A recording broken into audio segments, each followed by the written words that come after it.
Eskilerden bize aktarılmış şöyle bir öğüt var. Sırtını devlete daya, memur ol, rahat et. Hem sigortan da yatar bak.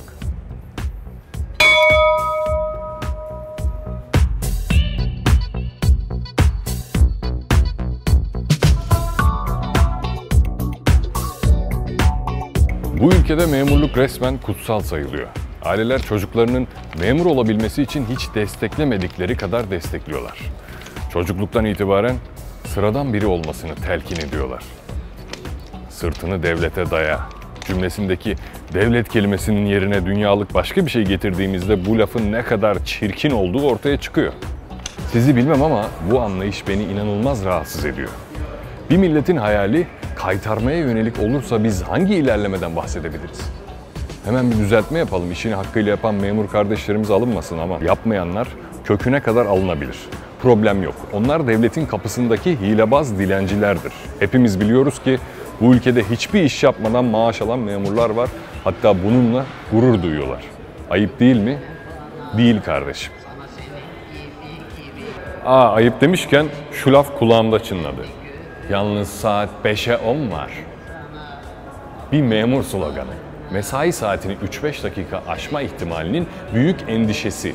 Kendini tamamlayamamış o insanın eline bir kez düşüyorsun belki ama o da bu büyük fırsatı ömürlük unutamayacağın şekilde senin üzerinde uyguluyor, canına okuyor. Mesai saatinden çalıyor. Ayıp değil mi? Değil kardeşim, ayıp değil. Çalmak haramdır. Ayıp değil. İnsan geçimini sanatla, zanaatle, ticaretle ve bunu yapanlara hizmetle kazanır. Memuriyet bunların hiçbirinin altında değil. Bir insanın memuriyeti tercih etmesi için dürüstlükle hizmet aşkı taşıması gerekir. Yoksa vaziyet malumunuz. 25 yaşında birinin memur olduğunu düşünelim. Bu ne demek? Ölene kadar alacağı maaşı o yaşında garanti etti. Hatta ölünce ailesine kalacak olan ikramiyeyi bile hesaplayabiliyor demek.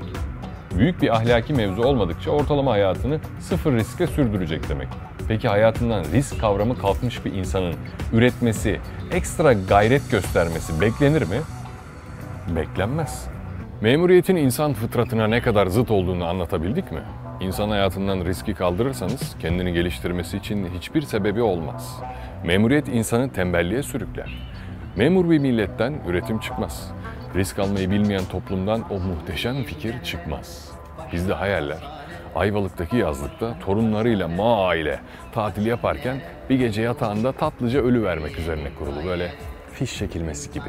Sanki Azrail ne tatlı uyuyor, dur hissettirmeden alayım ruhunu diye gelecek. Kendimize gelelim, ömür dediğimiz şey bu kadar kıymetsiz değil. Memur olma hayalini gerçekleştiren insanın sonraki hedefi ne peki? Emekli olmak. 30 yaşındaki adam emeklilik yaşı yükseldi diye bakıyorsun, hiç bağırıp çağırmadığı kadar bağırıp sokaklara dökülüyor. Haktan hukuktan filan bahsetmiyorum, onu geç. Ben bir insanın kendine yaptığı zulümden bahsediyorum. Hem nereden biliyorsun emekli olana kadar yaşayacağını? Pek çoğumuzun ebeveyni memurdu. Benim de öyle. Ama artık çocuklarınıza bu korkak tavsiyeyi vermeyi lütfen bırakın. Kolayı seçip devlete ya da herhangi bir kuruma sırtınızı lütfen artık dayamayın. Denize atlayın. Korkmayın. Boğulursanız memur olursunuz.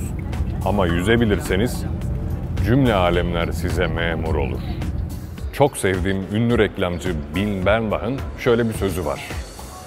Şu yaratıcı kıvılcım var ya, işte odur kıskandığım ve ajansım adına kaybetmekten korktuğum.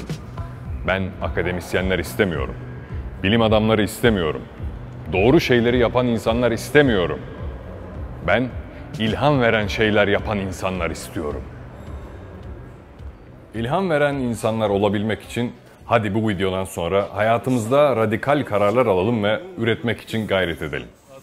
Hayallerimizi kendimiz üzerine değil, başka insanların refahı üzerine kuralım ve yeni bir tazelenme sürecine girelim.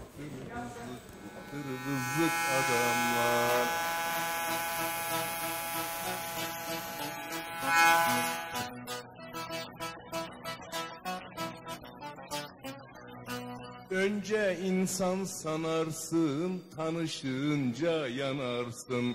Dokundukça kanarsın, vıttır vızık adamlar.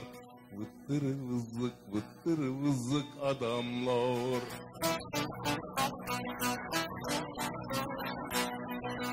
Boynunda kravatı, sınırsız yatık atı, Kişner Küheylan atı, vıttır vızlık adamlar. Vıttır vızlık adamlar.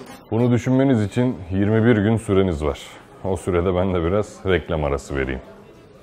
O zaman hepiniz bu aleme hoş geldiniz. Elindedir bakımı, yutuyorlar salkımı, çakal çukal takımı, vıttır vızlık adamlar.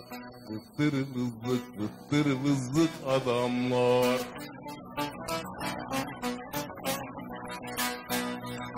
Ararsın zamanı yok, arpa var samanı yok. Dini yok, imanı yok, vıttır vızlık adamlar.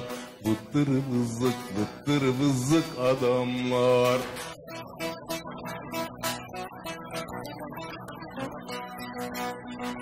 Kamera yapsın çekim, milletim olsun hakim.